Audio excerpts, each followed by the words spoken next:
გამარჯობათ, ყველას მოგესალმებით. ცოტა რთულია ჩემთვის ამ ლექციის წაყვანა იმ მხრივ, რომ ვერ ხედავთ აუდიტორიას, თუმცა შევეცდები მაქსიმალურად რომ ლექცია იყოს ხარისხიანი. მე ვარ ალექსი ჩიქოვანი, სტრატეგიული ბრენდინგის სააგენტო ლაივის დამფუძნებელი, ბრენდის კონსულტანტი. ასევე ჯიპას ასოცირებული პროფესორი სტრატეგიულ ბრენდინგში. დღეს მინდა ვისაუბრო თქვენთან თემაზე, რასაც მე დავარქვი, ბრენდის შენებას რა უნდა.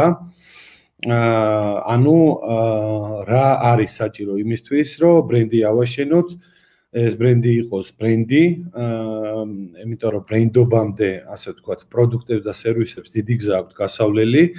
მაგრამ გამარტივების თვალსაზრისით ჩვენ ვიძახით ხოლმე, რომ წარმატებული ბრენდი. თუმცა ბრენდი ან ხარ, ან არა ხარ.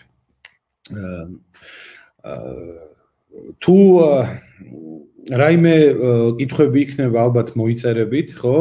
როგორც მე მითხრეს, რომ ამის საშუალება არის. ჩვენი ლექცია წაიმართება ესე. მე შევეცდები, რომ რაც შეიძლება მოკლედ, რამდენადაც ეს შესაძლებელი იქნება, გაგაცნოთ რა არის ბრენდი, რა არის ბრენდინგი, იმიტომ რომ ჩვენ ქვეყანაში, ჩვენთან საქართველოში ჯერ კიდევ ეს ორი რაღაცა ერთმანეთის ჩანაცვლებით, ეს ორი ტერმინი ერთმანეთის ჩანაცვლებით იხმარება. რა თქმა უნდა, ეს ძალიან მჭიდრო კავშირში მყოფი ორი ტერმინია, თუმცა ბრენდი ნიშნავს სხვა ერთ რამეს და ბრენდინგი მეორე რამეს.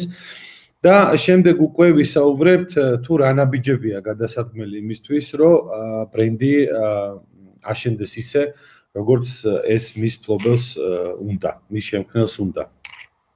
და საიდან იწყება საერთოდ ბრენდი, ხო?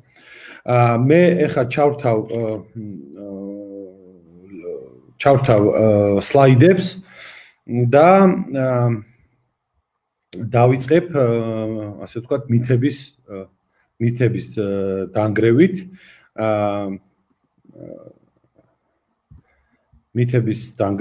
და ვიტყვი, რომ პირველ რიგში რა არ არის ბრენდი, ხო?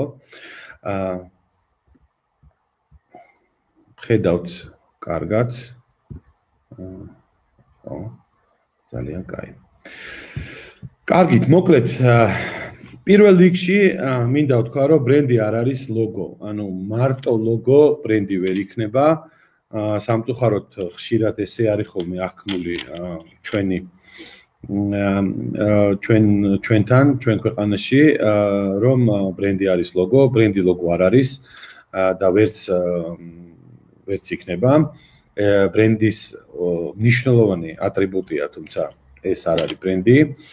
ანუ ეს მხოლოდ არ არის ბრენდი. მეორე, ბრენდი არ არის კორპორატიული სტილი, ანუ ეგრეთ წოდებული ბრენდბუკი, ანუ ამ ვიზუალური იდენტობის გამოყენების წესები. ამიტომ თუ ლოგო გაქვს და კორპორატიული ესა და ბრენდბუკი ეს ანიშნავს იმას, რომ ჯერ შენ ბრენდი გაქვს.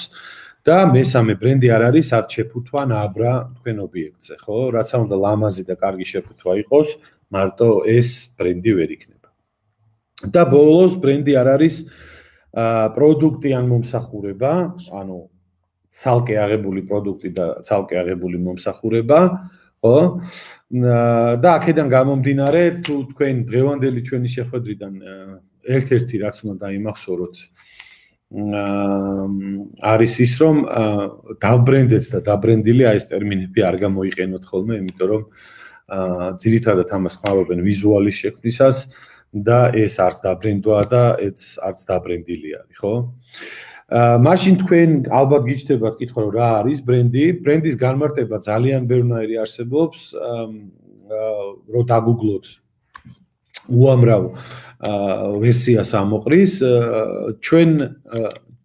ჩვენი სააგენტო მე პირადად ამ ვერსიას ვემხრობი და ასე გავმარტავ ბრენდს, რომ ეს არის ადამიანის შინაგანი შეგრძნება, ინგლისურად ეს არის gut feeling, კომპანიის პროდუქტის, სერვისის, ადგილის და თვითონ ადამიანის შესახებ. ანუ ეს ნიშნავს იმას, რომ ყველაფერი შეიძლება იყოს ბრენდი და არა იმიტომ, რომ ეს ჩემი სფეროა არამედ იმიტომ, რომ ამას ფაქტები ადასტურებს, რომ ბრენდინგი ყველა სჭირდება, მათ შორის ადამიანსაც.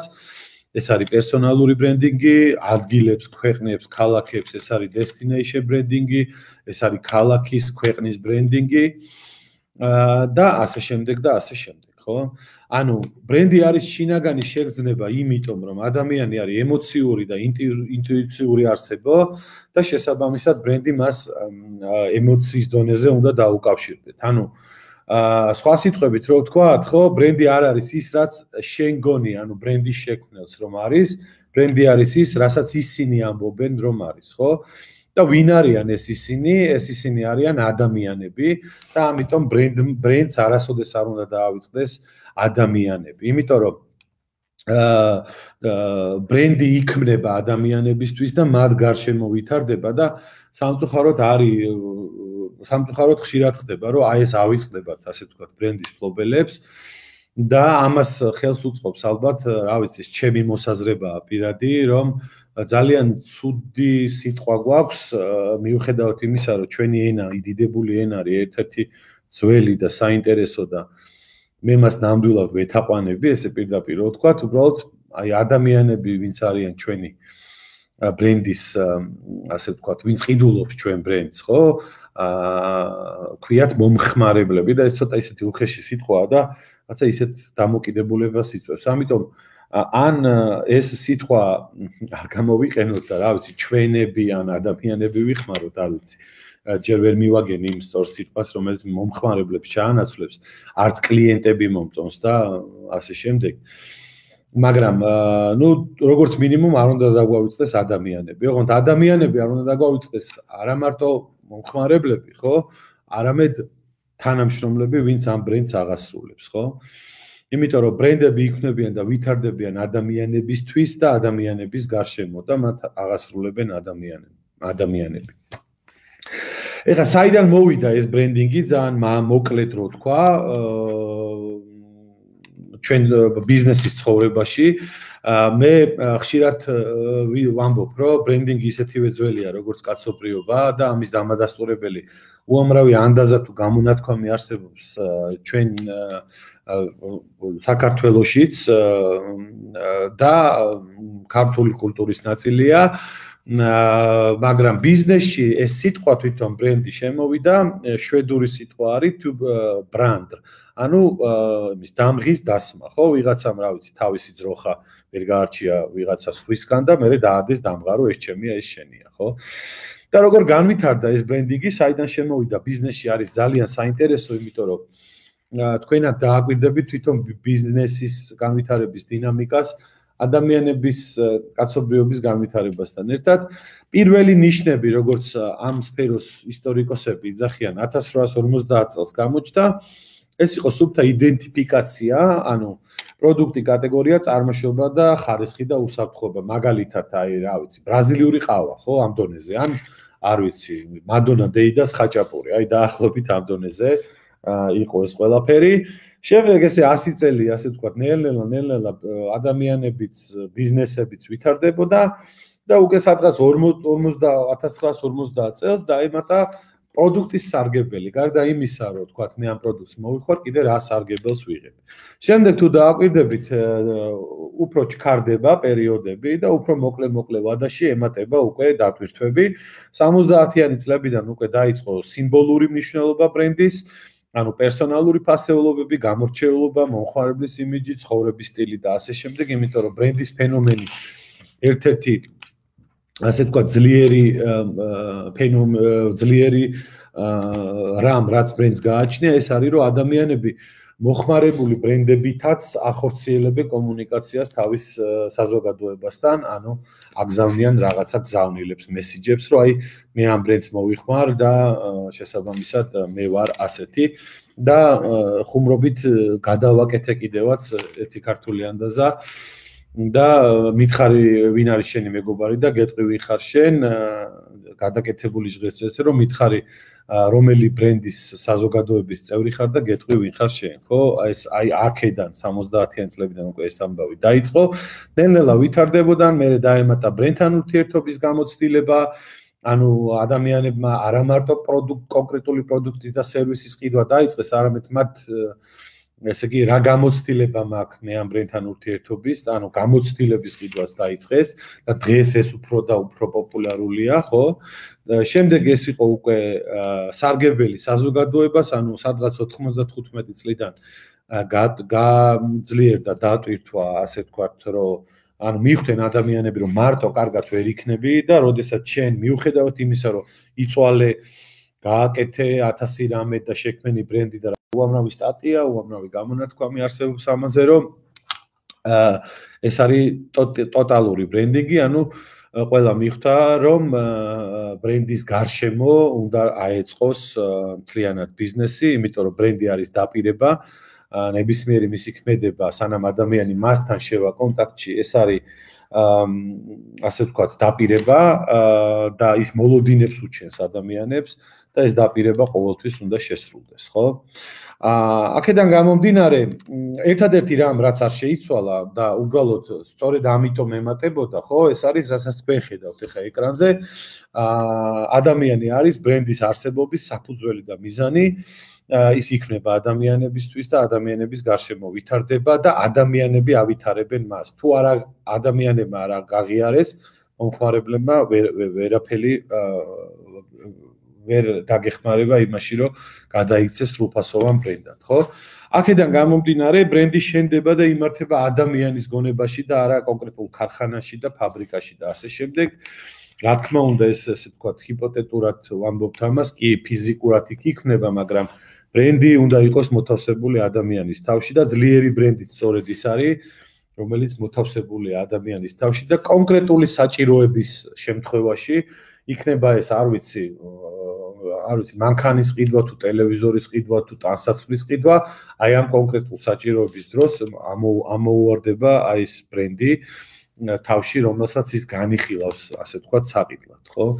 აი ეს სლაიდი ძალიან მომწონს, მოვპარე ჩვენ კოლეგებს, ამერიკელ კოლეგებს, Landor Associates, ესეთი ძალიან დიდი მსოფლიო მასშტაბის ბრენდინგის აგენტუარი, რომელსაც როგორც ჩანს, იქაც არის ეს პრობლემები, ამიტომ ესეთი სლაიდი ჰქონდათ პრეზენტაციაში, რომ brand is a promise, not a lipstick on a gorilla. ანუ რას ნიშნავს, ბრენდი არის დაპირება და არა ესეთ რაღაცა კოსმეტიკური ქმედებები, როგორიც არის ლოგოს გაკეთება და ასე შემდეგ და ასე შემდეგ. ამიტომ ბრენდინგი გაცილებით ღრმა რამეა, ვიდრე თქვათ ჩვენ გონია, ხო? ბრენდი ეს არის განსხვავებული დაპირება და ის აუცილებლად ქმნის ადამიანებში მოლოდინს, როდესაც ბრენდი გამოდის ბაზარზე, რასაც ის არ უნდა აკეთებდეს, ეს ყველაფერი ქმნის ადამიანებში მოლოდინს და აქ მინდა თქვენ გაგიზიაროთ ის, რომ არც იმიჯი და რეპუტაცია არ ვიხმაროთ ერთმანეთის ჩანაცვლებით, იმიტომ რომ იმიჯი არის სწორედ, როდესაც ადამიანი შორიდან აკვირდება რაღაცას და მას ექნება რაღაც წარმოდგენა ამ კონკრეტულ შემთხვევაში ბრენდზე, ანუ მას ჯერ შეხება არ ქონია და რეპუტაცია უკვე არის, როდესაც ის მოვა შეხებაში ბრენდთან და აი ის, ასე ვთქვათ, მოლოდინი მისი თუ გამართლდება, ოღონდ ეს არ არის ერთჯერადი გამართლება, ეს მოლოდინები ყოველთვის უნდა გამართლდეს, უკვე მერე ყალიბდება რეპუტაცია, ხო? ანუ იმიჯი არის, როცა შორიდან ვაკვირდებით რაღაცას და რეპუტაცია არის უკვე ბრენდთან ურთიერთობის გამოცდილების შედეგად გაჩენილი, ასე ვთქვათ, გრძნობა, მოლოდინები აუცილებლად და ყოველთვის უნდა გამართლდეს, ხო? იმიტომ რომ თუ არ გამართლდება, მაშინ შეიქმნება პრობლემა, ხო, გსმენიათ ალბათ, ხო, საქართველოს ბაზარზე, რომ კარგად დაიწყეს, მერე გააფუჭეს და ასე შემდეგ. აი ამის თავიდან ასაცილებლად ბრენდმა თავისი მოლოდინი ყოველთვის უნდა გაამართლოს და ამ მოლოდინების გამართლების მართვა უკვე არის ბრენდინგი, ცოტა მოგვიანებით ვისაუბრებთ ამაზე. ანუ ეს არის ბრენდის ქცევა, ეხლა წინსწრებით რო გითხრათ, ხო?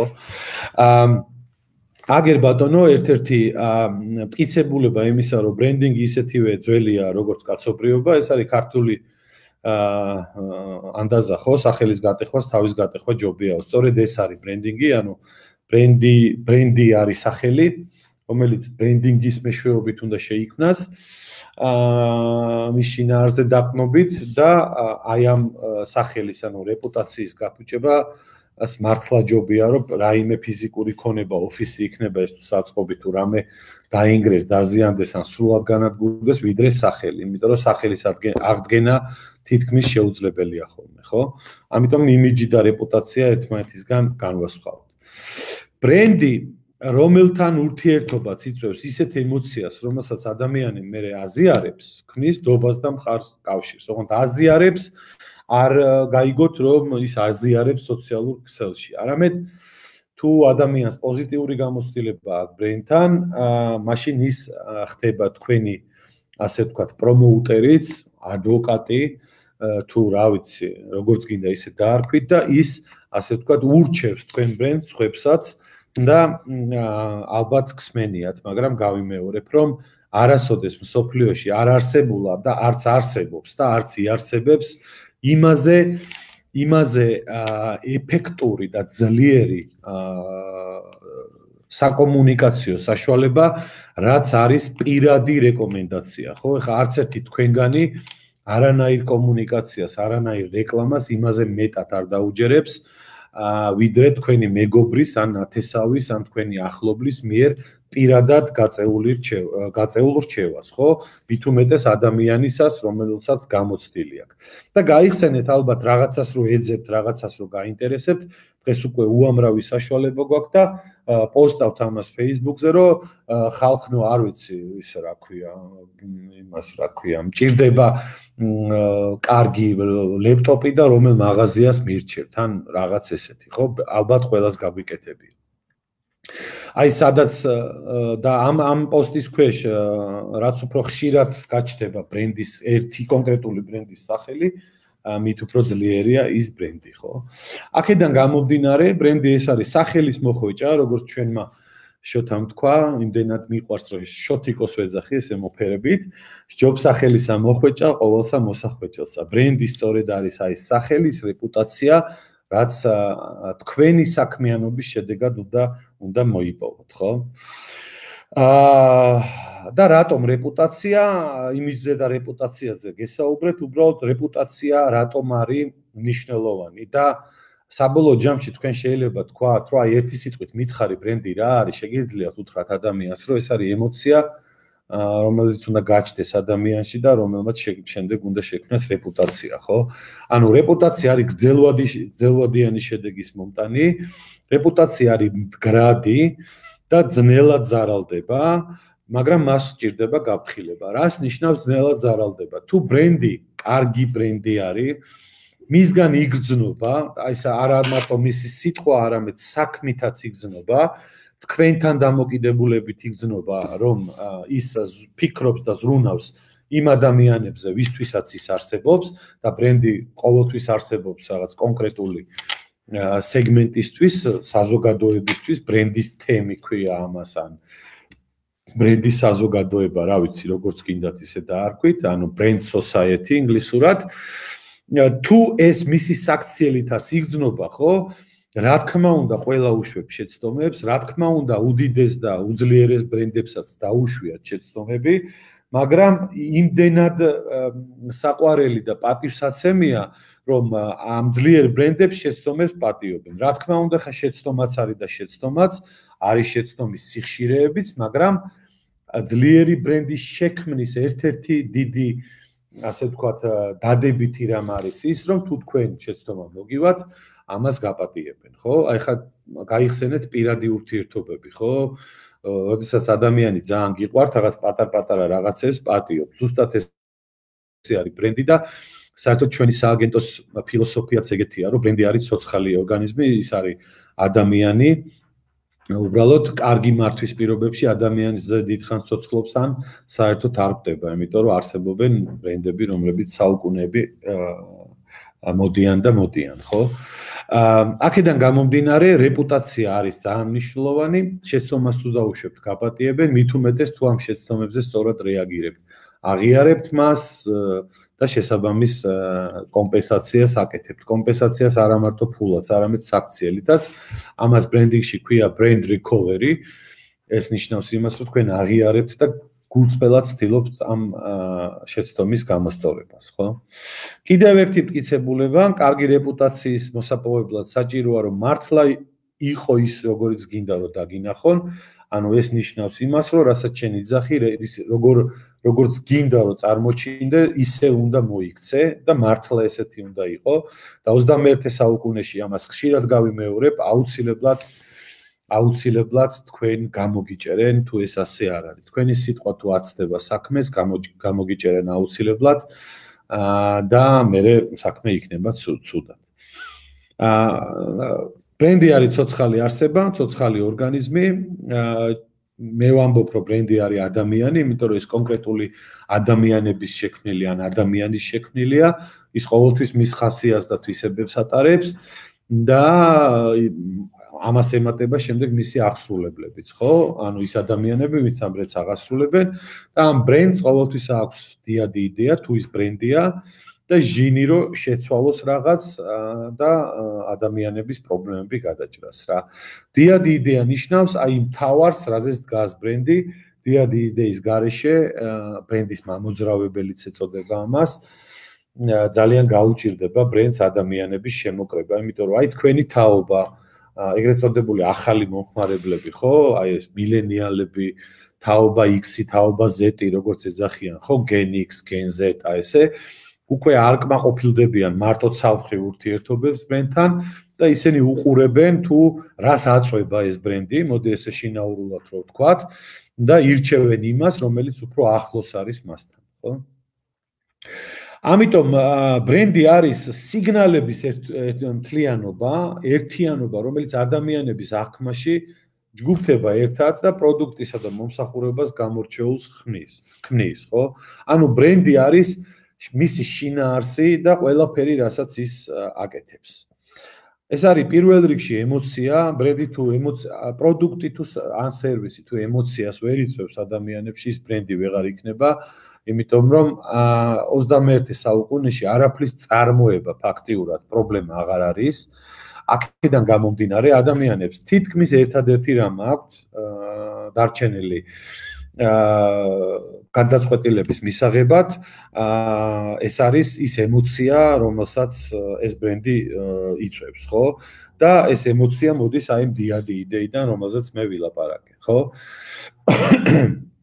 ქალბატონი მაია ანგელუ იყო საკმაოდ ცნობილი, ესე იგი, საზოგადო მოღვაწე, მოდით ასე ვთქვათ, უამრავ რაღაცას აკეთებდა და მისი გამონათქვამია, რომ ადამიანებს დაავიწყდებათ რა უთხარით, ადამიანებს დაავიწყდებათ რა გაუკეთეთ, მაგრამ არასოდეს არ დაავიწყდებათ რა აგრძნობინეთ, ხო? და ეს არის მართალი ბრენდინგის შემთხვევაში და ისედაც ადამიანებს ცხოვრებაში, იმიტომ რომ არსებობს ესეთი ძალიან კარგი წიგნი დენიელ კანემანის Think Fast and Slow.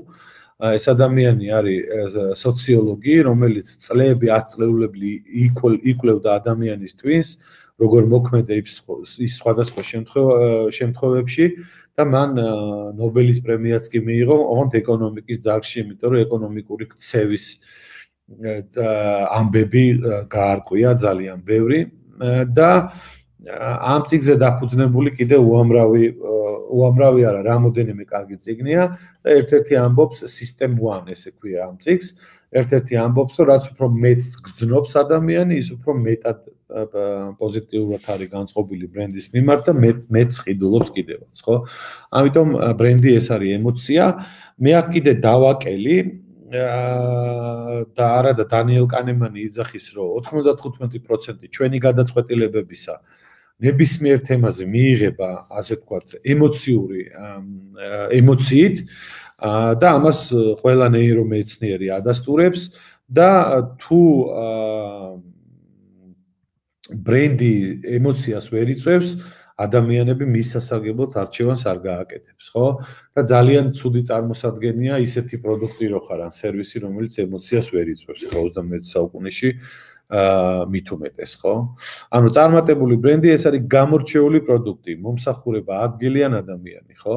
და თუ რაიმე მათემატიკური არსებობს ბრენდინგში, ფორმულასავით არის ესე, ბრენდი უდრის გამორჩეულ პროდუქტს ან სერვისს, იმიტომ რომ დაიმახსოვრეთ, რომ ბრენდი იწყება პრინციპულად გამართული და გამორჩეული პროდუქტიდან ან სერვისიდან, ხო?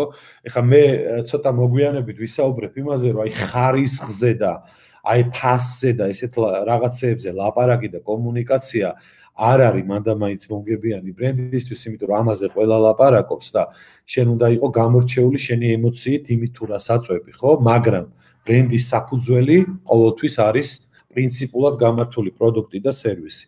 ის რომ თქვათ ამაზე ბევრი საუბარი ბრენდს ვერ მოუტანს იმ შედეგს მაგს რაც უნდა არ ნიშნავს იმას, რომ თქვენი პროდუქტი და სერვისი არ უნდა იყოს პრინციპულად კარგად გამართული, ხო?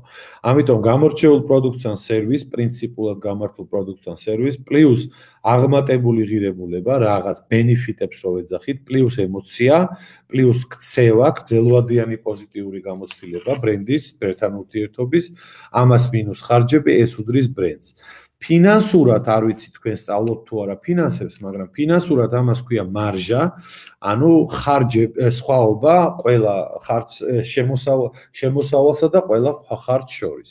და აი რაც უფრო მაღალია ეს მარჟა და რაც უფრო მდგრადია ეს მარჟა, მით უფრო ძლიერი არის ბრენდი, ხო? ანუ ბრენდის სიძლიერე გვაძლევს ჩვენ იმას, რომ ჩვენ ვიყოთ ჩვენ საფასო სეგმენტში ყველაზე ძვირი, იმიტომ რომ კარგი ბრენდის არჩევანისთვის ფასი არ არის ხოლმე გადამწყვეტი თავის საფასო სეგმენტში. დააკვირდით ძალიან გთხოვთ, ეს ანიშნავს იმას, რომ თქვათ, არ ვიცი, კარგი წყლის ბრენდი არის ბაკურიანი, შეიძლება 100 ლარი. არა, თავის საფასო სეგმენტში უნდა ღირდეს, თქვათ, ყველაზე ძვირი.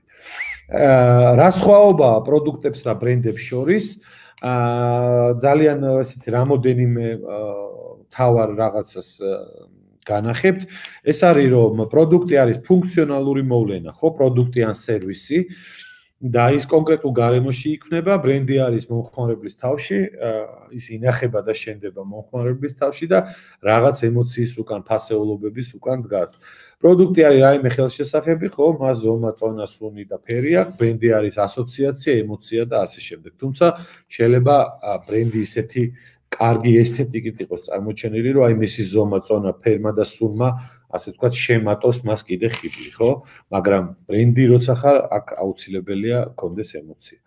და პროდუქტი გაფიქრებინებს არჩევანზე, ხო? აი საწავი და საჭმელად სიტყვაზე, ბრენდი გიადვილებს არჩევანს, ვიღაცისთვის ჭამა არის მაკდონალდი, ხო? ანუ სხვათა შორის, როცა ბრენდი, შენი ბრენდი რაღაცას უდრის კონკრეტულ საჭიროებას, ხო? ის განსაკუთრებით ძლიერი არის, ხო? ეხლა მაგალითად, ეგეთ ბრენდებს ქვიათ სხვათა შორის პროტოტიპული ბრენდები, ანუ ბრენდები, რომლის სახელის მთლიანად ინდუსტრიას, კატეგორიას დაერქვა, ხო? ქსეროქსი, ჯიპი, ბოტასი, არ ვიცი, უამრავი რაღაცა არის, თუმცა ეს პროტოტიპული ბრენდები ცოტა ფრთხილად უნდა იყვნენ ამასთან დაკავშირებით და დააკონტროლონ რამდენად, ასე ვთქვათ, მდგრადია ინდუსტრიის იმიჯი, იმიტომ რომ ყველაფერი ნეგატიური შეიძლება მათზე აისახონ. და ამ ყველაფერს მართვა უნდა, თორე ქსეროქსი აგერ ბრენდი, რომლის სახელის მთლიანად მაკოპირებელი მანქანების ინდუსტრიას დაერქვა, როგორც მაკოპირებელი მანქანა უკვე აღარ არსებობს, იმიტომ რომ ეს ბრენდი ამ მიმართულებით ვერ იქნა სწორად მართული. პროდუქტები გვანან ერთმანეთს და მე ვთქვი, რომ 21 საუკუნეში მართლა არაფრის წარმოება პრობლემა არ არის, შესაბამისად ძალიან გვანან ხოლმე ერთმანეთს და არ არის ბევრი ისეთი ბრენდი, რომელიც ფუნქციონალურადაც განსხვავდება სხვებისგან, რა თქმა უნდა, ამისკენ უნდა მიისწრაფოდეს ყველა, მაგრამ სამწუხაროდ თუ საბედნიეროდ აეხს, არ ვიცი, ისე არის განვითარებული ტექნოლოგიები, რომ რაც უნდა განსხვავებული გააკეთოთ, ცოტა ხანში შენ აუცილებლად გამოგიჩნდება მიმდევარი და დამკოპირებული იმიტატორი, ამიტომ საუბრობ მე ემოციაზე, ანუ შეიძლება ბრენდი ფუნქციონალურად გავდეს სხვას, მაგრამ ის ისეთი ემოციის მატარებელი იყოს, რომ გიჩევდნენ თქვენ აგერ თუნდაც ბოლო ნაწილი, პროდუქტები გვანან ერთმანეთს, ხო, მობილური ტელეფონი, ინტერნეტით ბევრია, მაგრამ iPhone-ი არის iPhone-ი, ხო, და თუნდაც ვიღაცისთვის Galaxy, ხო, ესეთი გამოკვეთილი ბრენდები, თქვათ, ამ სფეროში ძალიან ცოტა არის, ხო?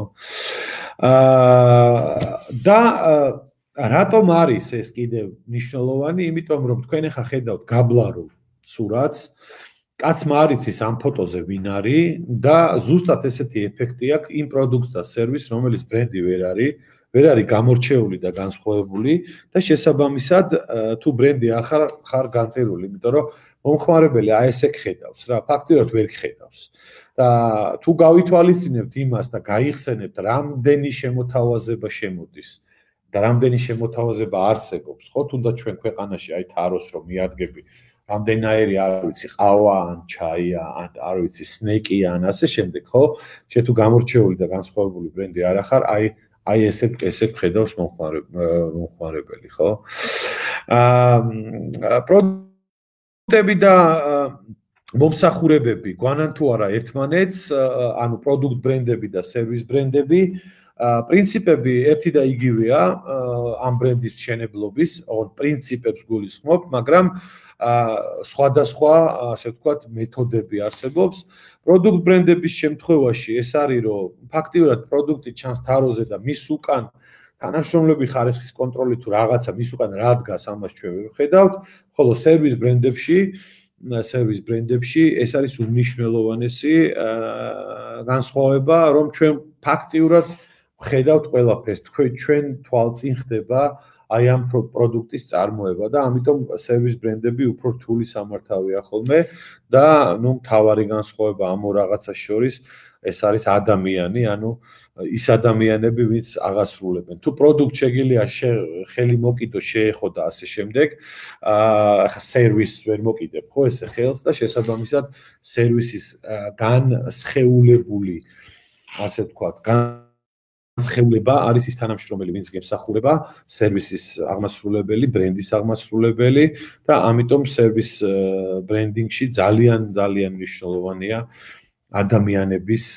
ადამიანური ფაქტორი, ხო? იმიტომ რომ სერვის ბრენდინგში ადამიანებს აქვთ აღმასრულებლებს აქვთ უდიდესი ძალაუფლება, ამას ბრენდინგში ქვია უარყოფითი ძალაუფლება, negative power, ინგლისურად ესე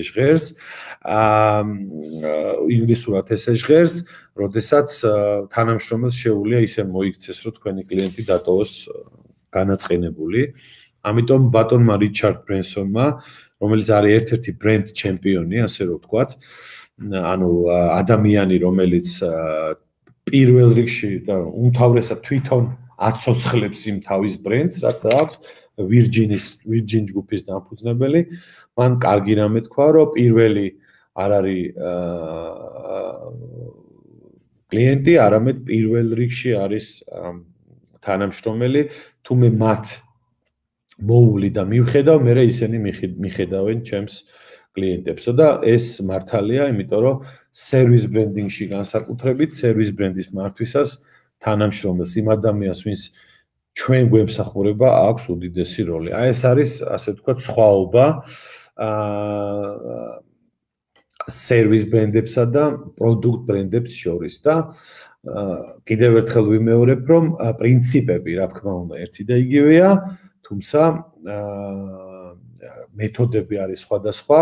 სერვის ბრენდინგში არის ძალიან მნიშვნელოვანი ადამიანებთან მუშაობა, ანუ ისეთი ადამიანების შერჩევა და შემდეგ მათი გაფრთხილება და მოვლა, მათი мотиваცია და ინსპირაცია, რომ მათ კარგად მოემსახურონ ადამიანებს და ეს არ მიიღწევა სერვის პლუსით. მინდა იცოდეთ, აი ეს ტრეინინგი არის სერვის პლუსი, გაიღიმე რომ ასწავლიან, არავითარ შემთხვევაში თუ ადამიანს უნდა კონდეს თანამშრომელს საბაბი იმისა, რომ ის იღიმებოდეს, ანუ ის თავს უნდა გრძნობდეს კომპანიაში კარგად. არავითარ შემთხვევაში არ იფიქროთ, რომ ეს არ არის მნიშვნელოვანი პროდუქტების ბრენდინგში, რა თქმა უნდა, იქაც ეს ყველაფერი უნდა არსებობდეს, იმიტომ რომ ადამიანები, რომელიც ქმნიან ბრენდს, ასევე უნდა იყვნენ, ასე ვთქვათ, ბედნიერები და კმაყოფილები კომპანიაში. უბრალოდ სხვაობა არის ის, რომ ეს სერვის ბრენდინგში ჩვენ თვალწინ ხდება და კიდევ მეტად არის საყურადღებო ეს ამბავი. თუმცა 21 საუკუნეში მინდა გითხრათ, რომ ადამიანური ფაქტორი ძალიან გამძაფრდა და მისი როლი ძალიან გაიზარდა და აი ეს სფერო, ბიზნესის სფერო, თქვენ თუ შეხვალთ, არ ვიცი, LinkedIn-ზე და ნებისმიერი ბიზნესის წარმომადგენლის სახელს და გვარს აკრიფავთ, რომელსაც აი პოპულარული ხალხია და ბევრი ფოლოვერი ყავს, შეხვალთ საიტზე, სადაც აი ბიზნესის შესახებ სტატიები იწერება. ყოველი მეორე სტატია არის ადამიანურ ფაქტორზე, რომ ბრენდები მიისწრაფვიან იქითკენ, რომ გახდნენ უფრო ადამიანურები, იმიტომ რომ ტექნოლოგიებმა განაპირობა ის, რომ მათმა არასწორმა გამოყენებამ, რომ ეს ადამიანური touch, რასაც ქვია, ადამიანური შემხებლობა დაიკარგა და აი ეს ქცევა, ტაცებლური ქცევა ძალიან გაძლიერდა და შესაბამისად მიხვდნენ, რომ ესე ვეღარ გაგრძელდება. ამიტომ არსებობს ძალიან კარგი წიგნი ინგლისურ ენაზე, ქვია Marketing Rebellion, ანუ მარკეტინგული აჯანყება და ესეთი მისი სათაურის ქვეშ წერია ამ წიგნის მთავარი, ასე ვთქვათ, ფრაზა The most human company wins. ანუ ყველაზე ადამიანური კომპანია გაიმარჯვებს. ამიტომ ეხლა მე ხშირად ვწერ ხოლმე სტატიებს ამ თემაზე ამ ბოლო დროს, იმიტომ რომ მინდა გითხრათ, რომ ბრენდი შიგნიდან გარე შენდება, შიგნიდან გარე, ანუ ჯერ ასე ვთქვათ, კომპანიის შიგნით უნდა იყოს ყველაფერი ისე დალაგებული, რომ შემდეგ ეს ბრენდი გავიდეს გარეთ, ხო? ზუსტად ისევე, როგორც აი ოჯახში, ხო, ბავშვი არის ბრენდი, ოჯახი არის კომპანია და მას როგორც აღზრდიან, ისეთი გავა გარეთ, ხო მართალია, ხო? და შესაბამისად მის აღზრდაში მონაწილეობას და მის წარმოჩენაში იღებენ ოჯახის წევრები, ანუ აი ეს თანამშრომლები, ვინც ამ ბრენდს აღასრულებენ. ამიტომ ბრენდინგი არ არის კვანტური ფიზიკა, ან რაღაც ესეთი რთული, შეიძლება კვანტური ფიზიკაც არ არის რთული, ეხა მე ვიცი რომ მაგ აუდიტორიაში პროგრამისტებიც ხართ და ასე შემდეგ და მათემატიკა და ფიზიკა ალბათ კარგად იცით, მაგრამ მე ძალიან მერტულება და ხმარობ ამ ეპიტეტს, ანუ ბრენდინგი არის ჩვეულებრივად ადამიანური ცხოვრება შემოსული ბიზნესში, ხო? აქედან გამომდინარე, ეს ოჯახის მაგალითი ძალიან კარგი.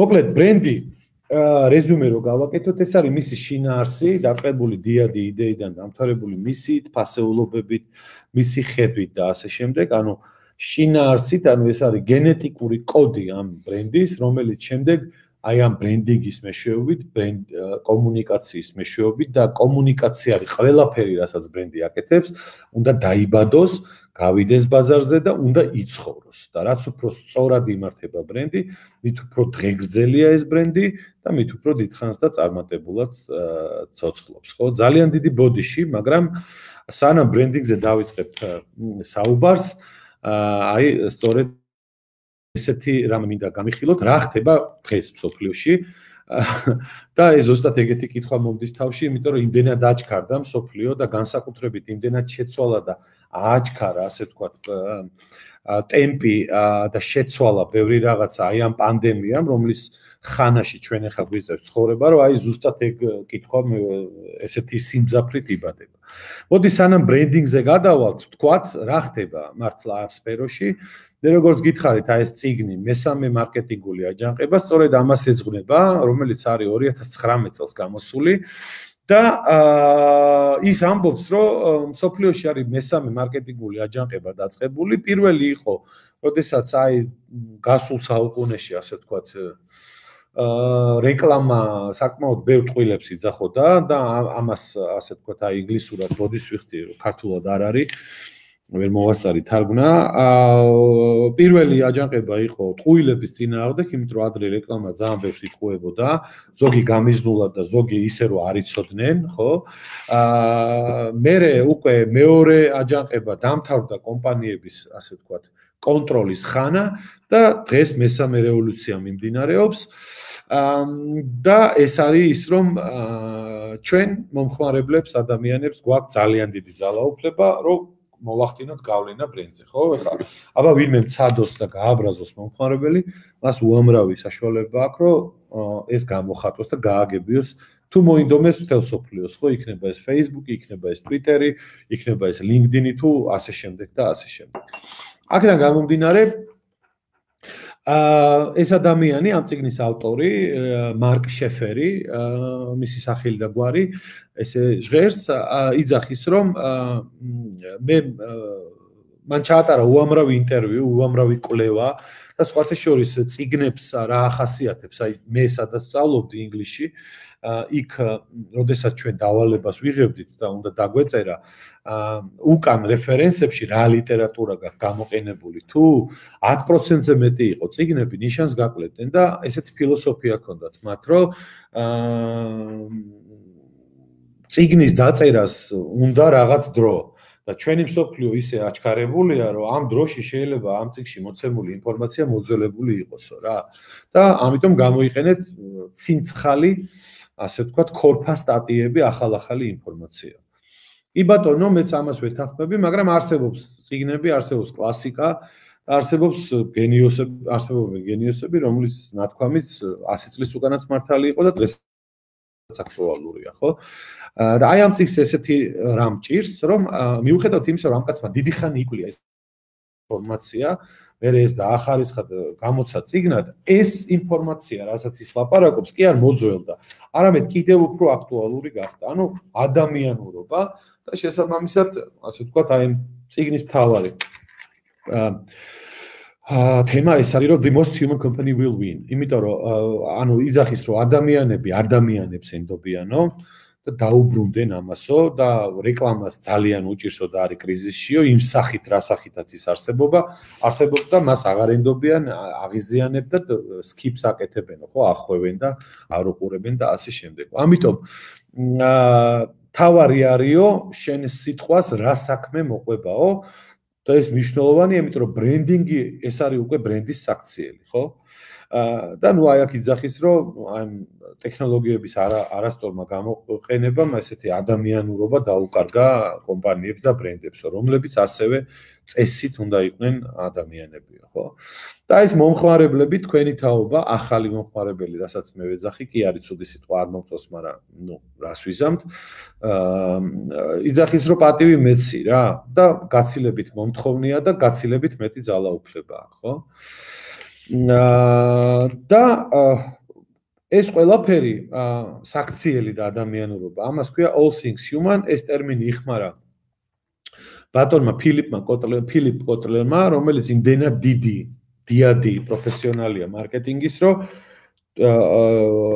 ანუ ვისაც არ გსმენიათ ფილიპ კოტლერის შესახებ, იცოდეთ, რომ ეს ადამიანი არის ის, ვინც მარკეტინგი გახადა მარკეტინგი რა, ესე ვთქვათ პირდაპირ, არ შემეშინდება ამის თქმის. მარკეტინგი აქცია მარკეტინგად და თქვა, რომ მე-20 საუკუნეში რაც იყო მარკეტინგი, ის ისეთი აღარ არის. ბევრი რამე შეიცვალა, ბევრი რამე შეიცვლება, მაგრამ იცოდეთ, რომ ერთი რამე დარჩება მუდმივი. ეს არის ეს high touch, ანუ all things human, ხო? all things human რას ნიშნავს? ეს არის ადამიანის შესახებ ფაქტიურად ყველაფერი, ეს არის ჩვენი ფსიქოლოგია, ანთროპოლოგია, სოციოლოგია, რომლის, ასე ვთქვათ, ჯამში ჩვენ გვინდა რა? სიყვარული, მიკუთვნებულობა, საკუთარი ინტერესების დაკმაყოფილება, მოთხოვნების დაკმაყოფილება, პატივისცემა, ანუ საზოგადოების მხრიდან და ეს ყველაფერი ამ ყველაფერს უნდა კონდეს აზრი, რაღაც მინინგ, ხო? აი ეს დიადი იდეა მე რაც ვახსენე ბრენდს უნდა კონდეს, თქვა ეს არის რა. აი ეს მინინგ, ანუ ბრენდს უნდა გააჩნდეს რაღაც დიადი იდეა, რომლის გარშემოც ადამიანები ანუ ბრენდი შემოიკრებს ადამიანებს, იმიტომ რომ ადამიანებს დღეს ისე როგორც არასდროს უნდათ რომ იყვნენ რაღაცა მნიშვნელოვანის და დიადის ნაწილი. დარწმუნებული ვარ თქვენს გინდათ ეს და მეც მინდა ძალიან და ყოველთვის სიამოვნებს, როდესაც ის ბრენდები, რომლებსაც მე მოვიხმარ, მაძლევენ ამის გაკეთების საშუალებას, ხო? და პირველ რიგში, რა თქმა უნდა, ბრენდი, რასაც ქართული რაგბი ქვია, მაგალითად, ჩემი მუდმივი პროფესია, საკმაოდ დიდი ხანი ვითამაშე ესა და ის მე მაძლევს საშუალებას და ჩვენ გულშემატკივარსაც, რომ ვიყოთ რაღაც დიადის ნაწილი, ეს არის გამარჯვების შეგრძნება, ალბათ, ხო? და ნუ თქვენ რა თქმა უნდა ყველას ალბათ საკუთარი პრეფერენციები გაგაჩნიათ. აქედან გამომდინარე, ხო, აი ამ belonging, love, self interest, respect და meaning-ის შექმნა მარტო ვერბალური კომუნიკაციით არის შეუძლებელი. ეს უნდა იგრძნობოდეს და დღეს ამას მოითხოვენ ადამიანები. უნდა იგრძნობოდეს ბრენდის ქცევაში და ამიტომაც მიუხედავად იმისა, რომ თქვენ შეგიძლიათ ასევე დაგუგლოთ და ნახოთ რომ ბრენდინგის უამრავი განმარტებაც არსებობს, რომ რა არის ეს პროცესი, რას ქვია, ბრენდინგი არის პროცესი, რა თქმა უნდა, ანუ ბრენდის შენების პროცესია, მაგრამ მე ვთვლი და ვაკონკრეტებ და ამაში ასე ვთქვათ, ბევრი უცხოელი, ახლა ჩვენ ხო გჭირდება ხოლმე რომ უცხოელმა თქვას. და შესაბამისად მეთანხმება ისევ თვითონ არის რა თქმა უნდა, მე ვთვლი რომ ბრენდინგი ეს არის ქცევა, ბრენდის საქციელია, იმიტომ რომ საქციელი არის მთავარი აი ამ ბრენდის საქციელით და ბრენდის საქციელი რა არის ადამიანების საქციელი, ვინც მას აღასრულებენ, სწორედ იგრძნობა, ასე ვთქვათ, მათი რეალური განზრახვები, ხო? და ნუ ეს აქციელი დამოკიდებულია მის მფლობელზე, მის აღმასრულებელზე და ასე შემდეგ და ასე შემდეგ. აი ერთ-ერთი უცხოელი მაგალითად ძალიან გავლენიანი, რომელიც მე მეთანხმება, ეს არის ბატონი კარლ იუნგი, უცნობილესი ადამიანი, ხო, ფსიქოლოგი იყო, თორცდები და არა სოციოლოგი. ამბობდა და ამტკიცებდა, რომ შენ არ ხარ ის, რასაც ფიქრობ ან ამბობ, შენ ხარ ის, რასაც აკეთებ. ანუ როგორც იქცევი, ხო? და სხვათა შორის ამ ნაშრომებზე და კიდე სხვა ნაშრომებზე არის აღმოცენებული მაგალითად ისეთი დისციპლინა, როგორც არის NLP, ხო? ნეიროლინგვისტური პროგრამირება და ასე შემდეგ. როდესაც აი body language-ით, ანუ სხეულის ენა, ვთქვათ, ენით ადამიანებს, ასე ვთქვათ, ატყობენ რა არის მისი რეალური განზრახვა, ხო? და არსებობს ძალიან კარგი ფილმი Lie to Me, მომატყუე თუ ვინმეს ნანახი გაქვთ, ალბათ გაგახსენდებათ. სწორედ იმაზეა, რომ აი წარბი აწი ესე გიტყუება, ხელი ესექნა, ესე იგი ეს და ასე შემდეგ და ასე შემდეგ. მოკლედ. და ძალიან კარგი გამონათქვამი აქვს მაჰათმა განდის მიაწერენ ამ გამონათქვამს, რომ შენი საქციელი აშიშვლებს შენ რეალურ განზრახვებს, ხო? ინგლისურად ვარცდები არის your actions express your real priorities, ხო? და აი ამ საქციელს რომ მიუბრუნდეთ, ხო? ჩვენ ეს გვესმის, ეხლა რასაც თქვენ ხედავთ, ალბათ არ არის თქვენთვის ახალი და ეს ყოველდღე გესმით, რომ ბრენდი, ბრენდმა, ბრენდს, ბრენდით, ბრენდი და ბრენდო და ასე შემდეგ. ანუ ყველა ბრუნვაში გვესმის ამ ბრენდის რა. მაგრამ სამწუხაროდ ძალიან ცოტა სვავს კითხვას, რომ ვინ იქცევა ასე, ხო? ვინ არის ბრენდმა ესქნა, ბრენდმა ისქნა, ვინ ქნა ეს, ხო? ეხლა რო გავჩერდეთ და დავფიქრდეთ, მივხვდებით, რომ შენობა და ის რა ქვია, ავეჯი და ლოგო და შეფუთვა და თვითონ პროდუქტი არ დადის და არ იქცევა, ხო ასე? ანუ იქცევიან ვინ? ადამიანები, ხო? შესაბამისად, ბრენდინგი და ბრენდის მშენებლობა, რომელიც არის პროცესი, ხო? იწყება კომპანიის შიგნით და გადის გარე, ამაზე ვთქვით და აი ეს საქციელი ბრენდის, ხო? დამოკიდებულია ბრენდის კომპანიის კულტურაზე, ხო? Your culture is your brand არის ცნობილი გამონათქვამი. ეს ადამიანი არის ზაპოსის შემქმნელი, ვისი სიტყვებიც ეს არის, ტონი არ ვიცი, გვარი ვერ გამოვთქვა, რაღაცა რთული გვარი აქვს და არ მინდა ეხლა ესე გამოვთქვა, მაგრამ ზაპოსის შემქმნელის არის და მან თქვა, რომ your culture is your brand, ხო? და მე დავამატებდი, რომ brand is your culture. ანუ ბრენდი არის შენი კულტურა რა. ანუ რა ოჯახშიც გაიზარდა ბრენდი, ეგეთია, ხო?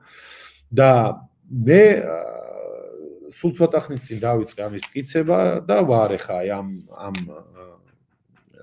ფაზაში, რომ ასე ვთქვათ, ვავითარებ და პოპულარობას უწევ იდეას, რომ ბრენდიც არის ადამიანი, თვითონ ბრენდი არის ადამიანი, იმიტომ რომ ის ადამიანის შექმნილი ფილოსოფიაა, რომელიც ამ ადამიანების ღირებულებაზე, დიად იდეაზე, წამსზე, თვისებებზე და ხასიათზე დგას, ხო? ამას ატარებს და ბრენდს ადამიანები მართავენ და ამიტომ ის არის ამ ადამიანების ქცევა, ხო? ამიტომ არ უნდა დაგვავიწყდეს, რომ განსაკუთრებით ბრენდის შენების დროს, ბრენდის კეთების დროს, რომ ბრენდიც ადამიანია და დღეს მას როგორც ადამიანს ისე თხოვენ მომხმარებლებით. შესაბამისად, most human company wins, რაც იმ წიგნის თავარი ფრაზა არის, ძალიან აქტუალური. და ასევე უნდა გავიაზროთ, რომ ეს კულტურა რა არის, ხო? კულტურა, როგორც ესეთი ფენომენი, ეს არის სიცოცხლის ხიდი სტრატეგიასა და აღსრულებას შორის. ჩვენ რაც არ უნდა მაგარი ბრენდის სტრატეგია დავწეროთ, ხო, ამას უნდა აღსრულება და ეს უნდა აღასრულონ იმ ადამიანებმა, ვინც კომპანიაში მუშაობენ და ეს ხიდი, სწორედ ეს კულტურა, ადამიანები, თანამშრომლები და მე ამ ადამიანებს დავარქვი ბრენდამიანები, იმიტომ რომ დღეს თანამედროვე ბრენდინგში თუ ბრენდი თავის გარშემო თავისნაირ ადამიანებს არ შემოიკრებს, ხო, ის შორს ვერ წავა. ეხლა ბრენდამიანი რას ნიშნავს, ხო? ადამიანი, რომლებიც ბრენდის დიად იდეას და ფასეულობებს იზიარებენ, მუდამ ანთებულები არიან და ისეთივეები არიან, როგორც ბრენდი. და რატო არის ეს მნიშვნელოვანი? იმიტომ რომ ეს ბრენდამიანი, ანუ ის თემა, ის იდეა, რაც მას მოწონს, ის და ეს ემთხვევა, ასე ვთქვათ, ბრენდის იდეას თუ რას აწვება ის.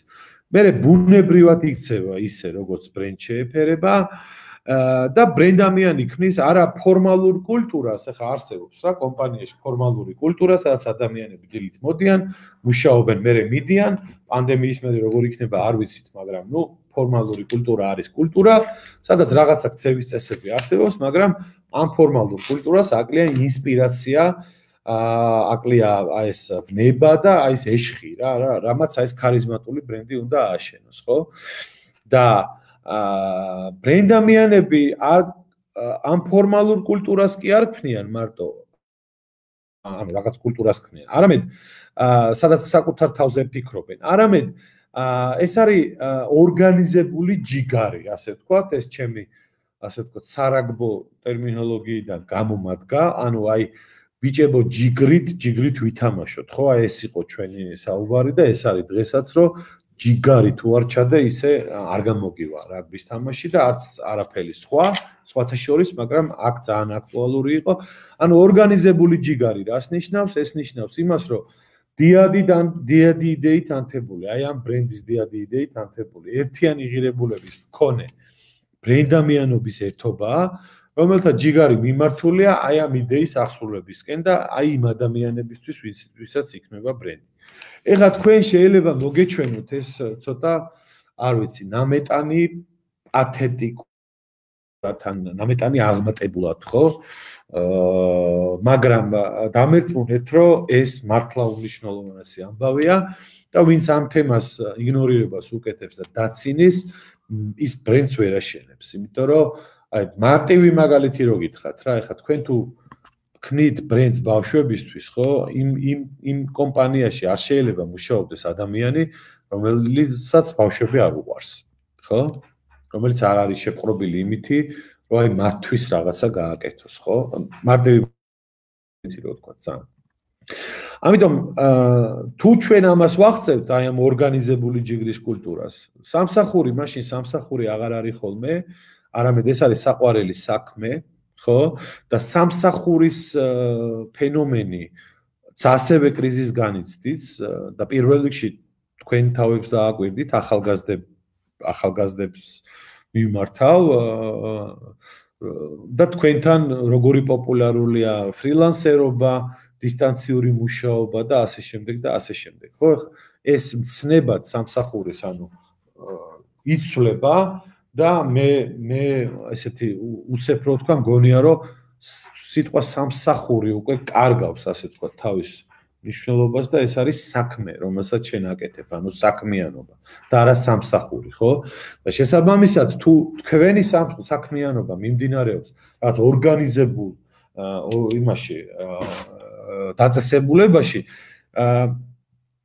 ადამიანებს აღარ უნდათ, რომ ეს იყოს სამსახური, ეს უნდათ, რომ იყოს საქმე. ანუ სადაც მისვლა უხარიათ, სადაც მუშაობა უხარიათ და ყველა ამას დაეძებს. ნუ განსაკუთრებით საზღვარგარეთ ეს კიდევ უფრო აქტუალურია. მესმის, რომ ჩვენთან არის პრობლემა, თქვათ არ არის ადვილი, არ არის ესეთი ბევრი კომპანია, სადაც შენ შეიძლება შენი შემოქმედებითი ამბები გააჯაზო, ასე ვთქვათ და იგივე აი ეს დამოკიდებულება მიიღო, რაზეც მე ვლაპარაკობ, მაგრამ ამის ძიებაში ხართ თქვენც პირველ რიგში და მეც და ყველა აბსოლუტურად, ხო? ამიტომ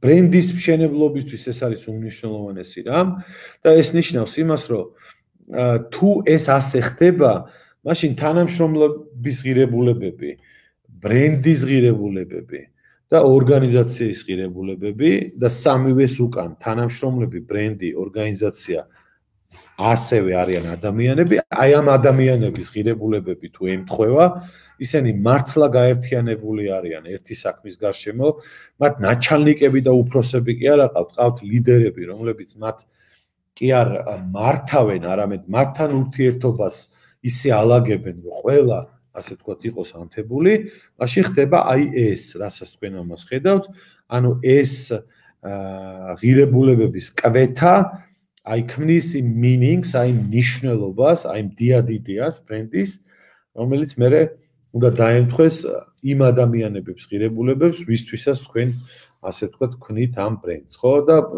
აქვე მინდა ვთქვა, რომ ბრენდი არ არის ბრენდი არ შეიძლება მოწონდეს ყველას, ამისი არასოდეს არ შეგეშინდეთ.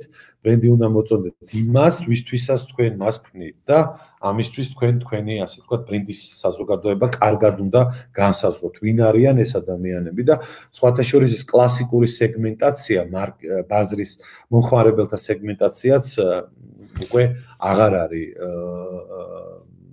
თლად სწორი და არ ხდება სამიზნე აუდიტორიის ადამიანების ასე ვთქვათ იდენტიფიკაცია თუ ვინ უნდა იყოს ბრენდის მომხმარებელი, მხოლოდ მისი აი ესეთი სტანდარტული წესებით რაღაცა ამდენიდან ამდენ წლამდე ქალბატონები თუ ვაჟბატონები აქ მუშაობენ, შემოსავალი ეს აქ არა, ამის ზემოთ და ამის უფრო ღრმად ჩადიან კარგი ბრენდები და სწავლობენ მათი ინტერესი რა არის მათი ცხოვრების სტილი როგორია და ეს სხვათა შორის მოიტანა და გააქტიურა ეგრეთ წოდებული პლატფორმ ბრენდების გამოჩენამ, ანუ ჩვენ გვაქვს პროდუქტ ბრენდები,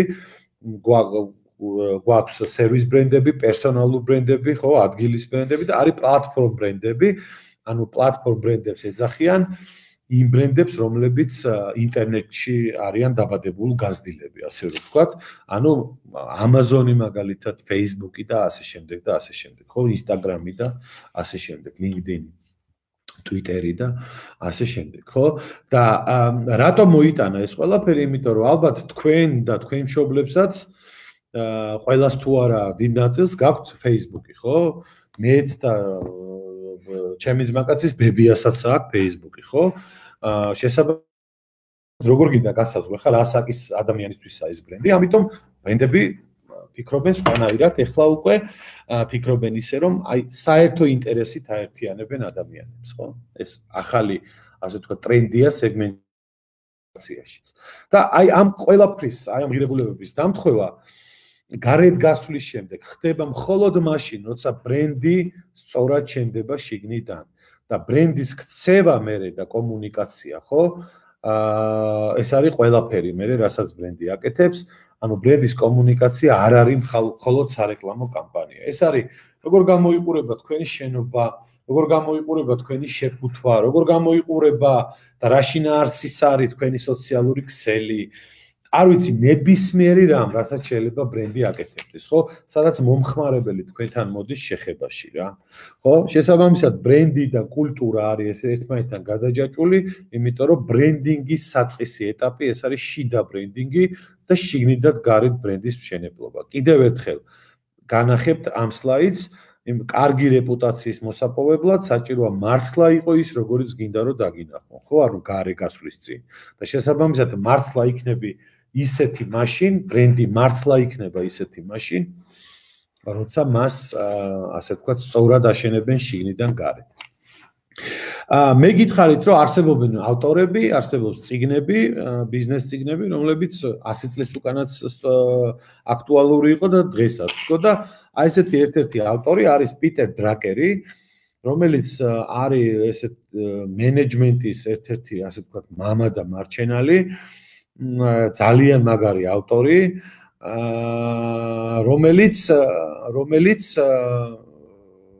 ჯერ კიდევ 60-იან, 70-იან წლებში მე-20 საუკუნის წერდა, რომ ორგანიზაციული კულტურა ჭამს სტრატეგიას საუზმეზე, სადილზე და სამხარსეო რა. ანუ ეს რას ნიშნავს? რომ ნახეთ კიდევ ერთი მტკიცებულება იმისა, რომ ბრენდი ისეთივე ძველია, როგორც კაცობრიობა. ჩვენ გვაქვს ესეთი გამოთქმა, ხო? ჩვეულება რჯულზე უმტკიცესიაო, ხო? ეხლა თითო სიტყვას მიუყენოთ ბრენდინგის რეალობა, ხო? ანუ ჩვეულება ეს არის კულტურა, რჯული არის სტრატეგია, ანუ ოფიციალურად დაწერილი რაღაცა და ნუ უმტკიცესია, ხო? კულტურას ნეჩვევა. ანუ თუ კომპანიაში ზნე და ჩვევა და კულტურა არ არის ისეთი, როგორიც არის სტრატეგია და იმის აღსრულება სჭირდება, ხო? მაშინ აი ეს ზნე ყოველთვის დაამარცხებს რჯულს, ხო? ანუ ჩვეულება დაამარცხებს რჯულს, ხო? აი აქედან გამომდინარე, ეს არის უმნიშვნელოვანესი ნაწილი და თუ თქვენ რაღაცაზე მუშაობთ, ან ბრენდს ქმნით, ან თუნდაც პროდუქტს ქმნით, ჯერ რომელიც მე ბრენდი უნდა გახდეს, ყოველთვის უნდა იფიქროთ ამაზე, ჯერ რა თქმა უნდა იფიქროთ, რომ ეს პროდუქტი უნდა იყოს პრინციპულად გამართული და განსხვავებული. სხვათა შორის ეხა ამდენი დრო არა გვაქვს, მაგრამ აი ბრენდზე ფიქრი დაიწყეთ არა იმით, რომ აი ჯერ ეს შინაარსი როგორი იყოს და მე სახელი როგორი შეურჩიო.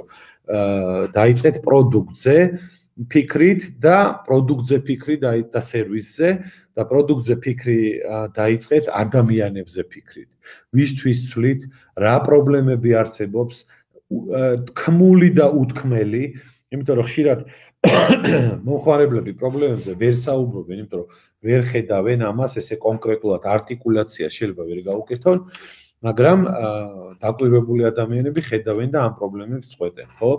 ამის ერთ-ერთი საუკეთესო გზა არის ეგრეთ წოდებული ლურჯი ოკეანის სტრატეგია, Blue Ocean სტრატეგია ქვია და დამერწმუნეთ, რომ თქვენ თუ ამ წიგს ქართულადაც არის ნათარგმნი, თუ არ ვცდები, მაგრამ არის ორი წიგნი, ერთი არის ნათარგმნი ქართულად, ერთს ქვია Blue Ocean Strategy, ანუ ლურჯი ოკეანის სტრატეგია და მეორე არის Blue Ocean Shift, ხო? ანუ ლურჯი ოკეანის ისა რა ქვია shift-ი ანუ ეფექტი ცვლილების, ხო?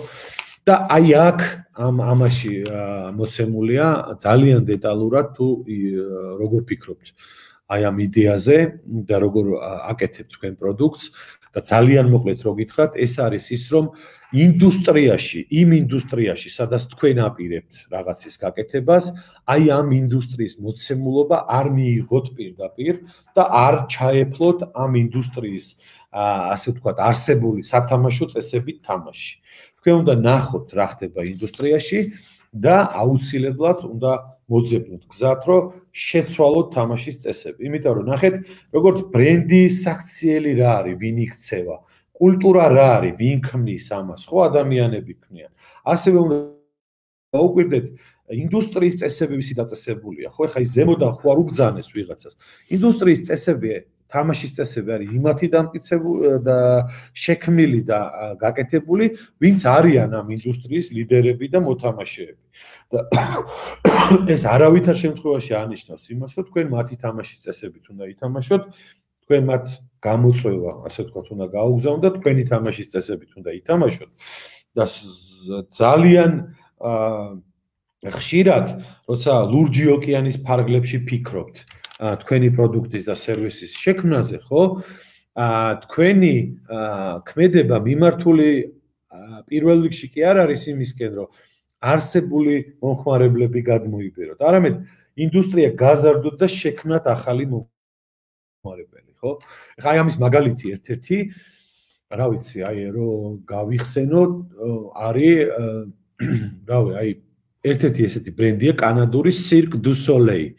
ანუ მზის ცირკი, ესე პირდაპირ თარგმნოთ და ნახეთ და გუგლეთ და აი ეს არის 4 ლურჯი ოკეანის სტრატეგიის მიხედვით, რომელმაც სრულიად შეცვალა ცირკის რაობა, ხო?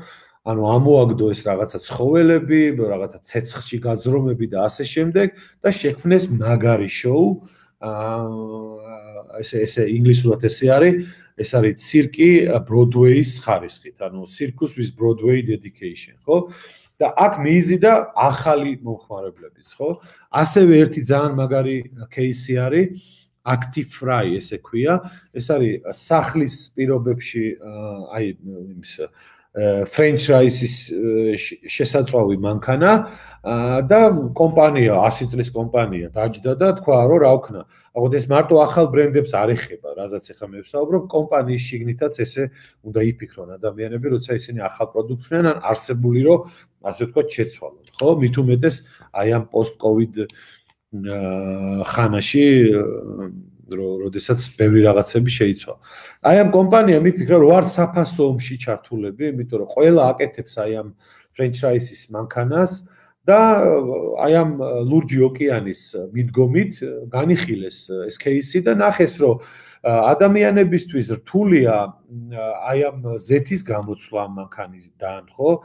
ეს რეცხვა, ჭირდება ბევრი ზეთი, 2.5 ლიტრი და ასე შემდეგ და ასე შემდეგ და მოკლედ გაუნვებელყოფეს ეს ყველაფერი და შექმნეს ისეთი მანქანა, რომელსაც ჭირდებოდა სულ რამოდენიმე კოზიზეთი, მისი გამოცვლა გარეცხვა იყო ადვილი და ამით რა მოხდა, რომ ადამიანები, ვინც აი ამ სირთულეების გამო საერთოდ არ ყიდულობდნენ ესეთ მანქანას, ხო? ისინი დაემატნენ ამ ინდუსტრიას, ხო?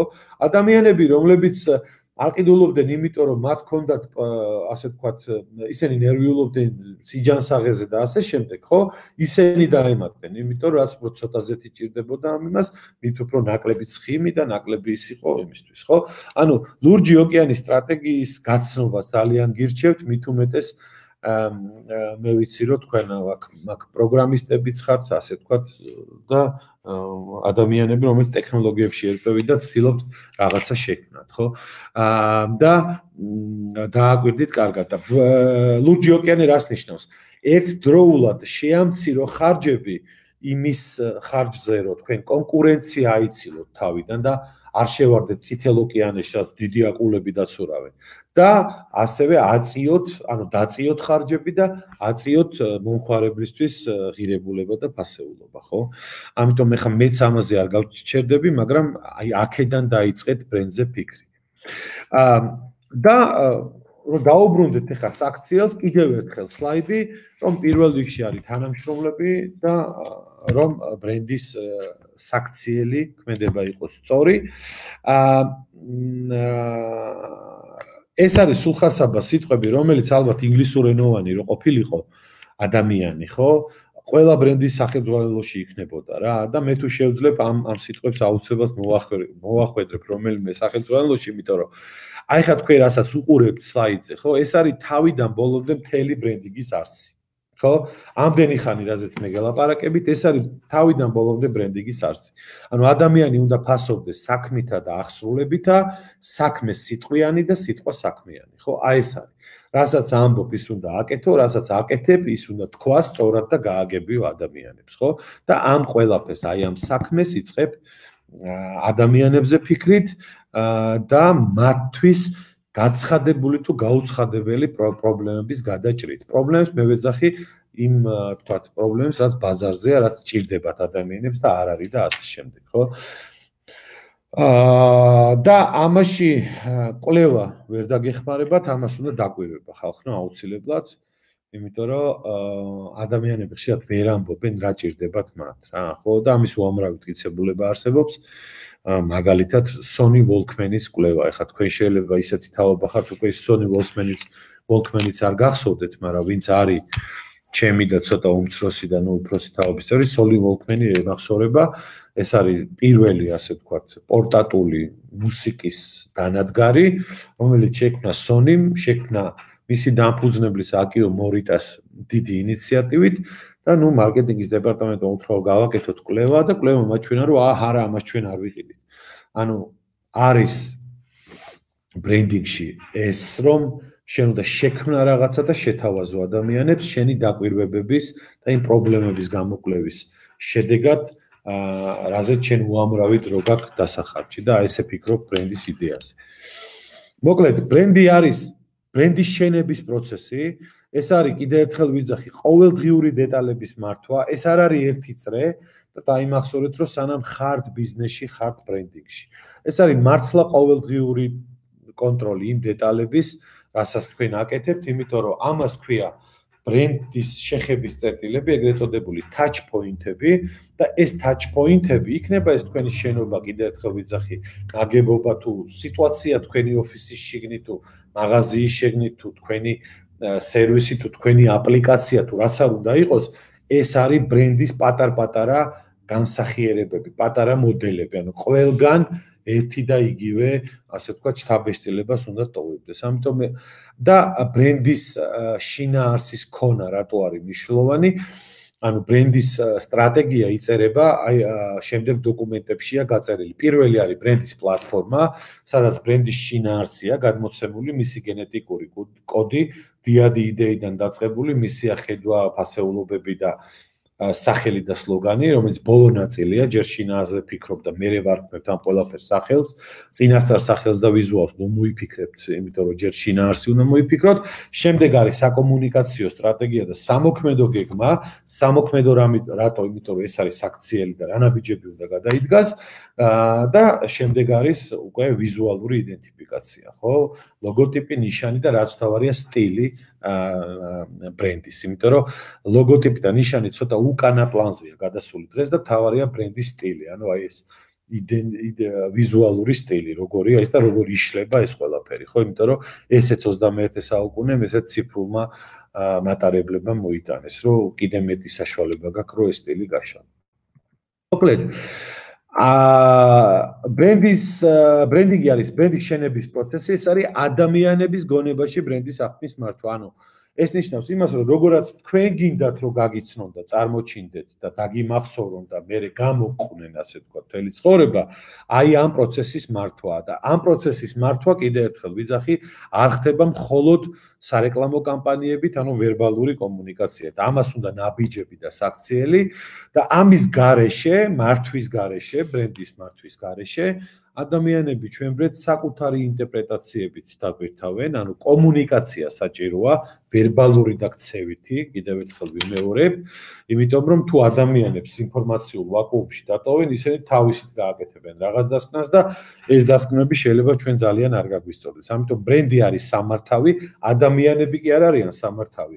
ადამიანებთან ურთიერთობის დალაგებაა საჭირო ისე რომ მათ ინსპირაცია და мотиваცია ჰქონდეთ, როგორც შიგნით, ისე კომპანიის გარეთ. ბრენდის ქცევა არის სამართავი, აი ამ ურთიერთობებიდან გამომდინარე, ხო, რომელსაც ჩვენ ვალაგებთ, რომ მათ ბრენდმა შეძლოს შექმნას სასიამოვნო, როგორ გითხრათ, ვირტუალური ადგილი, აი ეს სასიამოვნო საზოგადოება, რომლის, ასე ვთქვათ, წევრობაც ადამიანებს მოუნდებათ, ხო?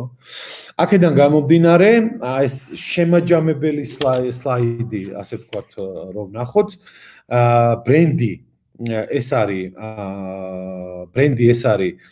შინაარსი, ხო, პროდუქტის სერვისის კონცეფციიდან დაწყებული, დამთავრებული სახელით და ვიზუალით და ბრენდინგი უკვე ეს ING ინგლისურში რო ემატება, ეს ხო, ეს უკვე არის ქცევა, კომუნიკაცია, ინტეგრირებული მარკეტინგი, გზავნილები, მომხმარებელთან ურთიერთობა, PR-ი და ყველაფერი, რასაც ბრენდი აკეთებს. აი ეს მინდა რომ დაიმახსოვროთ, ხო?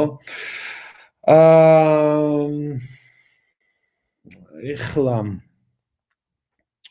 გადავიდეთ, ხო, და ნუ ბრენდინგის ფილოსოფია არის ესეთი, ნუიული გაყვალული გზით გაჭერი ახალი და დატოვე კვალი. ეს არის რალფ უდრო ემერსონის სიტყვები, რომელიც სულ არ იყო ბრენდინგის სპეციალისტი, იყო ამერიკელი საზოგადო მოღვაწე, მაგრამ აი ფოტოც ძალიან კაი არის, თუ თქვენ აი ამ ნაკვალებში ჩადგათ ფეხს, ხო, ესე შედიხართ ბაზარზე. კაციშვილი ვერ გაგასხოვებ და ვერ დაგინახავთ, რომ თქვენს მოხვედით, ხო? ვიღაცამ ძალიან უნდა დააკვირდეს და ასე შემდეგ, ხო? მაგრამ არის აქეთ-იქით მოსწორებული ადგილი და თქვენ თუ იქ გაივლით, ხო? ყველა დაგინახავს და შეგამჩნევთ. აი ეს არის, ასე ვთქვათ, ბრენდინგის ფილოსოფია, ბრენდინგის ქმედების მიზანი, რომ თქვენ იყოთ გამორჩეულები, განსხვავებულები, შექმნათ ემოცია და შექმნათ რეპუტაცია, ხო? მაგალითი რო ვილაპარაკოთ რა, აი ავიღოთ ტობლერონი, შოკოლადი, ალბათ ყველა იცნობთ, ხო? ეხა ესე შოკოლადია და სხვა ყველა შოკოლადია. ეს რო იქნებოდა, ხო, არსებობს ინტერვიუ ამის შემქმნელთან, თქვა რომ ხო, აი რაღაც იყო და მე რაღაცა სხვანაირი უნდა გამეკეთებინა და ვიფიქრე რომ რა შეიძლება იყოს სხვანაირი. ეხლა ნახეთ. მან და მაინც ინოვაცია არ ნიშნავს გამომგონებლობას, ეს მინდა გითხრათ, ხო? ეხლა ამ ადამიანს შოკოლადი არ გამოუგონებია რა, მაგრამ ამ ადამიანმა გამოიგონა სამკუთხედი ფორმა, ანუ მთის ფორმა, დააკვირდით ლოგოს, მთის ფორმა არის. იქ ამ ლოგოში თუ დააკვირდებით დათვი ჩანს, რომელიც ცეკვავსავით, მოცეკვავე დათვია და ეს კომპანია იძახის, რომ ესეთი შოკოლადი გვაქვს ყველას ხასიათზე მოყავს და აი მთიდან რაღაცა ბალახი, მე რო ჭამენ რაღაცა ჩამოდის და ამით რძით და ამით კეთდება ეს ყველაფერი და ყველას კარხასიათზე განაწყობს და ნახეთ ფიქრი ადამიანებზე, ხო? ეხლა ამხელა ბარია, ხო, საკმაოდ გრძელი ბატონია, ასე ვთქვათ, თუ რას ეძახიან ამ შოკოლადს, მაგრამ ის არის ჩაჭრილი, რატომ? იმიტომ რომ ამ შოკოლადის მოხმარება იყოს ადვილი, ხო, რომ მოტეხო ადვილად. აი ეს თუნდაც ეს არის ადამიანებზე ფიქრი. ხო, ანუ ფორმა ერთი განმასხვავებელი, მეორე აი ეს ჩაჭრა და მესამე ამ შოკოლადის დისტრიბუცია.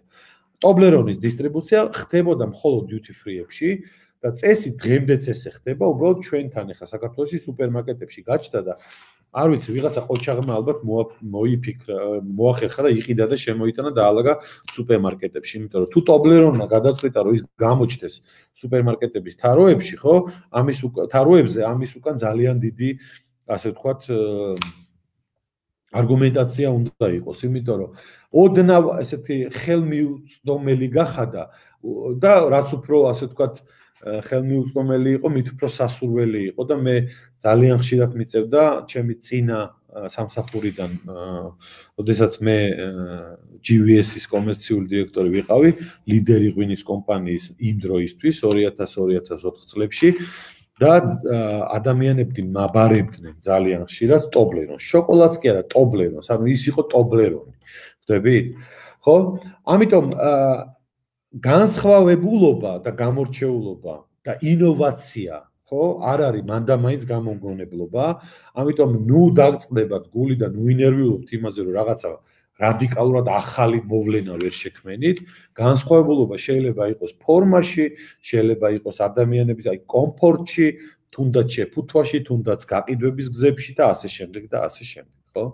მოკლედ სხვა სიტყვებითაც რო თქვათ, ხო, ბრენდინგის მთავარი დანიშნულება არის, რომ when competition zigs, you zag. დააკვირდით ფოტოებს, ერთ ფოტოში არის წვალება და უბედურება და ზემოდან დაწოლა, ხო, ეს ერთ-ერთი არქიტექტურული, ასე ვთქვათ, სტილია და ტიტანებს უჭირავთ ეს შენობა, მაგრამ თუ განსხვავებულად შეხედავთ, არის წამოწოლო და კოტრიალი, ხო?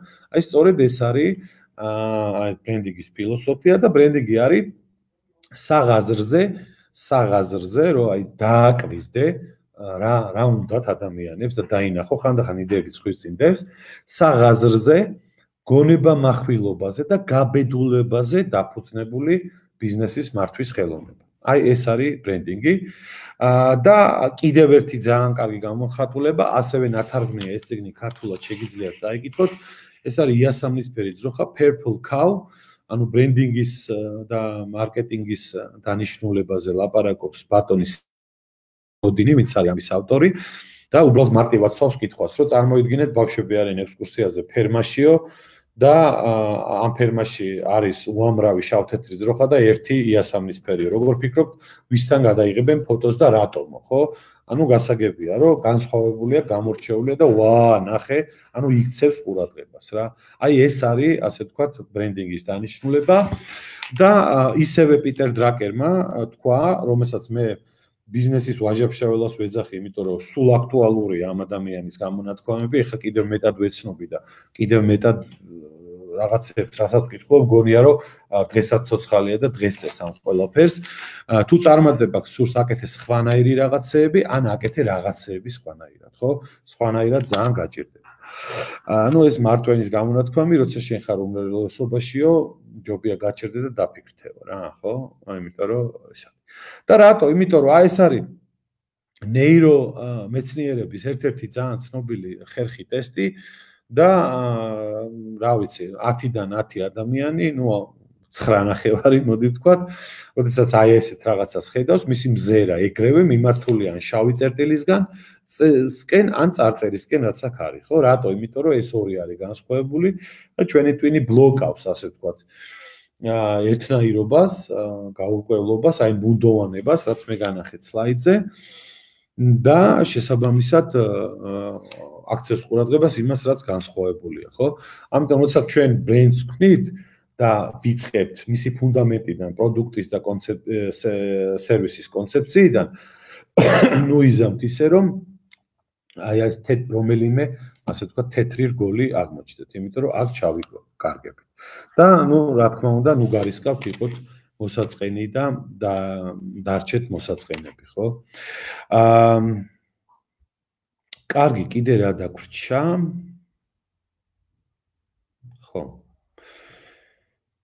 რა ვიცი, ალბათ ხო, დღეისათვის სულ ეს იყო. აი აგერ განახებთ კიდევ ერთხელ რაც მე თქვი, ანუ ბრენდინგი არის საღაზრზე, გაბედულობაზე და მახვილგონიერებაზე დაფუძნებული ბრენდინგის მართვის ხელოვნება, მკაფიო მიზნებით და გაზომვადი შედეგებით და ეს არის ბრენდინგი არის საქმის დისციპლინებულად კეთების წარმოების კულტურა. ეხლა აი რატომ? იმიტომ რომ როდესაც თქვენ გაგაჩნიათ ბრენდის სტრატეგია და სათაური დღევანდელი შეხვედრის რა იყო? ბრენდის შენებას რა უნდა, ხო? აი როცა გაგაჩნიათ ბრენდის სტრატეგია, თქვენ იცით, ხო? ვის ელაპარაკეთ, რას აკეთებთ? ვისთვის აკეთებთ? რატომ აკეთებთ ამ ყველაფერს? და როგორ უნდა მოიქცეთ რა? და ეს არის საქმის კეთების დისციპლინა. ხო? იმიტომ რომ ახალი ბრენდის შექმნა და კრეატიულობა ბიზნესის გასამართად არ არის მხოლოდ საჭირო და თუ თქვენ გაეცნობით განსაკუთრებით სტარტაპებზე დაწერილ სტატიებს, იქ ძალიან ბევრი ავტორის მიერ მოყვანილი სტატისტიკაა, რომ სტარტაპების ჩავარდნის ორი უმთავრესი მიზეზი არსებობს რა. ერთი არის რომ და ახალი კომპანიის საერთოდ არის სტატისტიკა, რომ დღეს დაფუძნებული კომპანიებიდან ერთი წლის თავზე მარტო 10%-ია დარჩენილი და რატომ? იმიტომ რომ ერთი იდეა არ ვარგოთ და ანუ კარგად არ იყო დამუშავებული და ეს არის არარსებული პრობლემების გადაჭრა და მეორე, იმ ადამიანმა, ვინც პროდუქტი შექმნა, ხო? მისი პროფესიაში კი არ ივარგა, იქ მაგარია. აი როგორც საქმის ამწყობმა ვერ ივარგა რა და სხვათა შორის ეს ბრენდის შექმნა ყოველთვის გუნდური ამბავია და ვიღაცა აუცილებლად საჭიროა ორი ადამიანი მაინც, რომელსაც ისეთი უნარები აქვს, რომელიც აი ერთმანეთს ავსებენ რა. ანუ ბიზნესის აწყობა კიდე ასე ვთქვათ სხვა თემა არის, ხო, აი ამ ბრენდის გარშემო. და სხვათა შორის თუ წაიკითხავთ და გაეცნობით დისნეის მაგალითად დისნეის ბრენდის შექმნა როგორც საქმეს შექმნა, კომპანიის შექმნა არის არა Walt Disney-ის დამსახურება, არამედ მისი ძმის, აი გაეცანი. ხო, ამიტომ ეს არის დისციპლინა, იცი რისკენ მიდიხარ და როგორ მიდიხარ და აი საქმესაც შესაბამისად უფრო დიდი შანსია რომ სწორად დააწყო. ბრენდინგი ეს არის განსხვავებულობისგან სწრაფის მუდმივი და უწყვეტი პროცესი და კიდევ ერთხელ სანამ ხართ ბიზნესში, თქვენ ხართ ბრენდინგში და ამას ჭირდება გამბედაობა, ხო, თქვენ თუ აი ხალხი რა სიტყვის, აუ მოდი ყველა ესე აკეთებს და ჩვენც გავაკეთოთ, ამას თუ ფიქრობთ, არაფერი არ გამოვა. თქვენ უნდა იყოთ გაბედულები და წახვიდეთ, ასე ვთქვათ, დინების საწინააღმდეგოდ, რომ შექმნათ რაღაცა განსხვავებული, მაგრამ არ დაგავიწყდეთ ამ ყველაფრის მიზანი. ამ ყველაფრის მიზანია ის, რომ თქვენ შექმნათ ბრენდი კონკრეტული ადამიანების ჯგუფისთვის, იფიქროთ მათ საჭიროებაზე, თქვენი ქცევით, სიტყვით და საქმით აგრძნობინოთ ამ ადამიანებს, რომ თქვენ ხართ გულწრფელები მათ მიმართ, ააწყოთ კარგი ბიზნეს მოდელი და სწორი ქმედებით იშოვოთ, გამოიმუშაოთ ის ფული, რაც უნდა იშოვოთ. რა თქმა უნდა, ბრენდინგი არ არის ჰაერში ფრენა, არავითარ შემთხვევაში, ბრენდინგი არის სწორედ მიმართული იქითკენ, რომ თქვენ სწორად, თანმიმდევრულად, მიზანმიმართულად ნაღდები იყოთ და ნაღდობით მოიქცეთ ესე და შესაბამისად ეს მოიტანს იმ შედეგს, რასაც ქვია მოგებას არ არის უწყიში სუბოლო ხაზზე პოზიტიური ციფრი, ანუ მოგებას, ხო? ამისთვის კეთდება, რა თქმა უნდა. მაგრამ ეს ორმხრივი ურთიერთობის შედეგი უნდა იყოს. არა შეტენვა და არა რაღაცა მიყიდვა აგრესიული ვიღაცის მიმართ, იმიტომ რომ ეს უკვე აღარ მუშაობს რა. მოკლედ, რო შევაჯამოთ, ბრენდი ხო, ბრენდი არის ბრენდის შენებას რა უნდა, ხო? ბრენდის შენებას უნდა პროდუქტის და ან სერვისის კარგი განსხვავებული ნაფიქრი კონცეფცია, ნაფიქრი ადამიანების საჭიროებიდან გამომდინარე, ბრენდის შენებას უნდა შემდეგ სტრატეგია, ბრენდის პლატფორმა, ანუ მისი შინაარსი, საკომუნიკაციო სტრატეგია და სამოქმედო გეგმა და ასე ვთქვათ, ვიზუალური იდენტობის ნაწილი და ბრენდის უკვე დაბადებას ბაზარზე ჩაშვებისთვის კორპორატიული ბრენდის შესაბამისი კულტურის შექმნა, ბრენდის აშენება ჯერ შიგნით და მერე ამ ყველაფრის გარე გატანა და ამას უნდა მუდმივი ყოველდღიური დეტალების მართვა იმისთვის, რომ თქვენ ყოველთვის იყოს თანმიმდევრული და თქვენი სიტყვა ყოველთვის ემთხვეოდეს საქმეს. დიდი მადლობა ყურადღებისათვის. იმედია არ მოიწყინეთ, იმედია რაღაც მაინც იყოს სასარგებლო თქვენთვის. და წარმატებას გისურვებთ. რაც უფრო მეტი ბრენდი იქნება, კარგი ბრენდი იქნება საქართველოში, მით უფრო უკეთესი იქნება ჩვენი ქვეყანა. სხვათა შორის, იმიტომ რომ კარგი ბრენდი არის მისაბაძი და შესაბამისად, რაც უფრო მეტი ესეთი მაგალითი იქნება, ჩვენი ქვეყანაც უკეთესი იქნება. იმიტომ რომ პატარა საშუალო თუ დიდ ბრენდებზე იდგება ჩვენი ქვეყანა. დგას კიდევაც, მაგრამ რაღაც ცოტა თლათ ვერ აგვაქვს საქმე კარგად და თუ ეს ბრენდები იდეის მატარებლები იქნებიან, ეთიკურები იქნებიან, ადამიანურები იქნებიან, შესაბამისად ეს გავლენას მოახდენს ქვეყანაზეც, იმიტომ რომ ამ ბრენდების შემქმნელები, აღსრულებლები და მომხმარებლები ისევე ჩვენ ვართ და ჩვენ ქვეყანაში გაცილებით უკეთესი სიტუაცია იქნება, ვიდრე თქვა დღეს არის. ამიტომ კარგი ბრენდის შექმნა არის პატრიოტიზმის ერთ-ერთი გამოხატულება. ნამდვილი პატრიოტიზმის, საქმით დამტკიცებული პატრიოტიზმით და არა მარტო ლაპარაკით. კარგად ზამდებოდით.